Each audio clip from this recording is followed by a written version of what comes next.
do the S25 COD mobile ad for 2 hours and get off stream. That's bad business. That's the bare minimum. So, okay, how can we sandwich that with other content that has very high appeal? I told Chris to search all over Vegas, thank you, for things that were very interesting to do so that we can make a longer stream out of it, and the Samsung thing would be the one part of it. You get what I'm saying? Mm-hmm. So now I'm not just doing an ad and getting paid. Now I'm sandwiching good content in there. Yeah. Especially if you're traveling somewhere, there's gems in every city. For the Samsung thing, we found the pawn shop, the famous pawn shop from the show Pawn Stars. We gotta go there. So we started off with something we knew was gonna give us a good title and thumbnail. Not thumbnail, because it's not YouTube, but we did upload it on YouTube.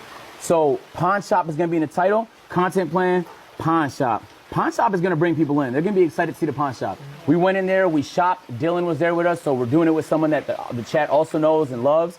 And so that brings people in. In between that, we have S25 ad. We made the changes to make it as interesting as possible. We want to retain as much viewership as possible. But then after that, we don't want people to leave once the ad comes in there. So to keep as many people in there as possible, let's do something after.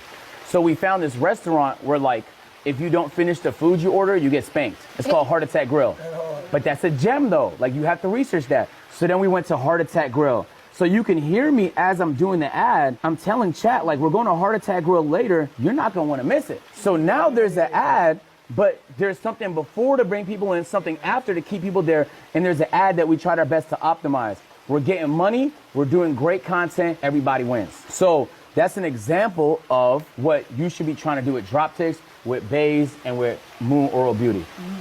In your own ways. The first thing you have to know is what their expectations are. Some brands, like Droptix, for example, they might just want awareness. They want people to know what their product is. Right. Some brands, maybe they want conversion, right? Maybe they want people to click the link and go buy the product. So you have to understand what specifically it is they want so that you can help them deliver that. For Webull, they wanted conversion. They wanted people to go to the platform. That was the pocket watching class. And they wanted people to use their trading platform.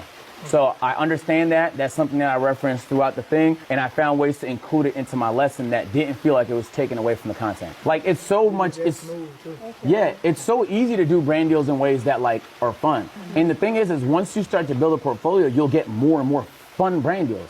It'll be easy. Once you're doing brand deals with the brands you use anyway, like the clothes you wear anyway, and the events you like to go to anyway, the Rolling Louds, like layups. You're getting paid to, at that point, do what you want.